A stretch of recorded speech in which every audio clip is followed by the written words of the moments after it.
covering how to do a proper assessment. So the main thing with assessments is that you want to make sure that you are measuring in the same places so that you know that you are collecting proper data month after month or week after week, depending on the frequency of your assessment. In order to do this, we need to make sure that we're measuring in the same place. And that's what I'm going to cover in this video, is to know that you are getting proper locations for the measurements that you need. You're going to need a tape measure. I recommend one like this. I've had clients in the past get these really thin ones, and those are very difficult. And they also, the thin ones tend to have this big plastic part, and that makes it really difficult to grab the measurement because you have this heavy plastic thing weighing the rest of the tape measure down. So if you can find one of these, this is the best one for measurements. You're also going to need to do this with a mirror by your side, so I suggest, a full-length mirror would probably be the best bet, but if not, just a bathroom mirror, anything like that. So the first measurement that I do is the bust, and in order to collect the bust measurement, you want to imagine that you are in a lingerie store, and you're going to find the center of your chest. So the way that I usually tell people so they know that they're always collecting the measurement from the same place is that look for the widest part of your chest. So you may have to turn to the side first to kind of gauge that you are there, and then you're going to want to look all around because you want to make sure that the tape measure is even. So you want to make sure that it is not higher in the front and lower in the back. You want it to be even all the way around. So right here, I am even, and I am in the widest part of my chest. So once you have that spot, then you want to make sure that your tape measure is tight, but not squeezing. So I always say taut, but you want to make sure that it is nice and tight around, not loose at all, but you also don't want to be squeezing to the point where you can see your skin sort of bubbling over or under, okay? And then once you have that, you look at your tape measure and you write down the measurement. I suggest either having your phone right next to you or just having a paper and pencil so you can just jot it down very quickly, and then later you can transfer it to your Google Data doc, okay? Now for the waist, I'm going to lift this up. So for the waist, that's the next measurement that I do. You're going to want to find the smallest part of your waist. So I always look at the mirror, straight on, find the smallest part, bring the tape measure together, and then I look around because I want to make sure that even though I have found the smallest part of my waist, that the tape measure is even all the way around. Then once I do that, again, same thing. You want it to be nice and taut around, not squeezing where your skin is completely bubbling over, but yes, nice and tight. You can look down or you can put your finger there, and then that is your measurement, okay? All right, so then the next measurement I do, I call it the tummy. It is not the hips.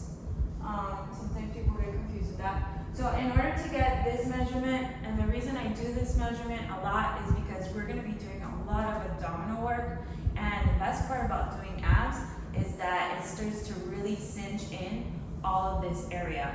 And I love this measurement because, well, I've had kids and I like to know that my tummy is going down. So that's why I call it the tummy measurement. So in order to find this one, I also turn to my side, just like my bust, and I find the widest part of this little pouch tummy area that I have right here, okay? If you don't have a tummy area, then, well, you are doing great.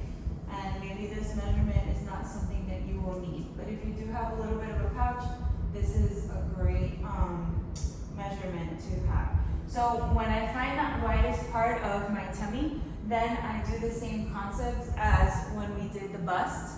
You're going to want to make sure that it's nice and even all the way around and not going higher in the back than in the front. Okay? Then once you have this measurement, same thing. You want it to be nice and taut, not squeezing where anything is bubbling over. And then take your measurement there and you write it down. Okay? The next measurement I do is the hips or boots, however you want to call this one. So you want to turn to your side again.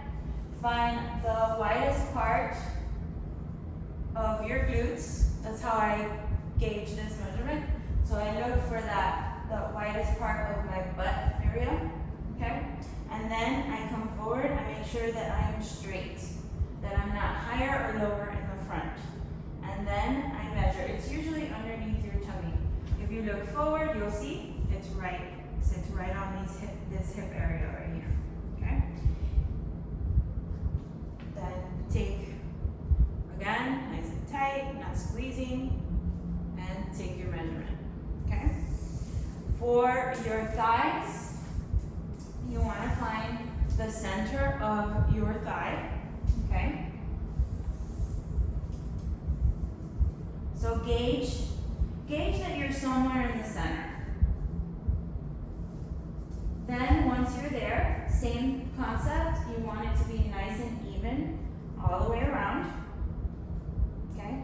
And then you're gonna hold it there and grab your measurement.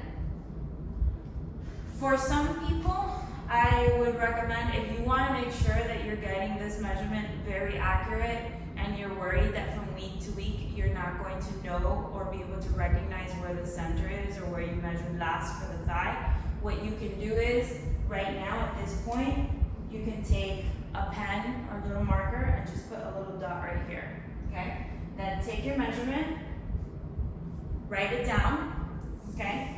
And then you're going to measure, bend your leg and measure right where it bends to where you did that little point or that little dot. And then write that measurement down and make sure you jot a note down as to what that measurement means.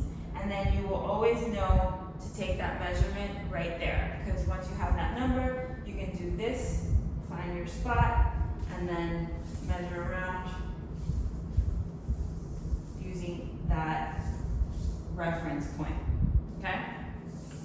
Now, for the arms or your biceps, triceps, your upper arm, that's the other measurement that I do. Okay? You want to swing the tape measure towards the outside. Okay? Then you're going to find, sorry, no, it's from the inside. I always forget this. So you're going to swing it from the inside out, and then you're going to find the center of your arm. Use your mirror, okay? And then again, you're going to make it where it's taut, but not tight, okay? Then you take your measurement there. You can do the same thing with your arm that you did with your thigh. You can put a little dot right there, and then it's just a little harder to do this, but then you can take the measurement maybe from like the top of your shoulder to that dot. I find this to be really hard. I think it's a lot easier just to look in a mirror and find the center of your arm.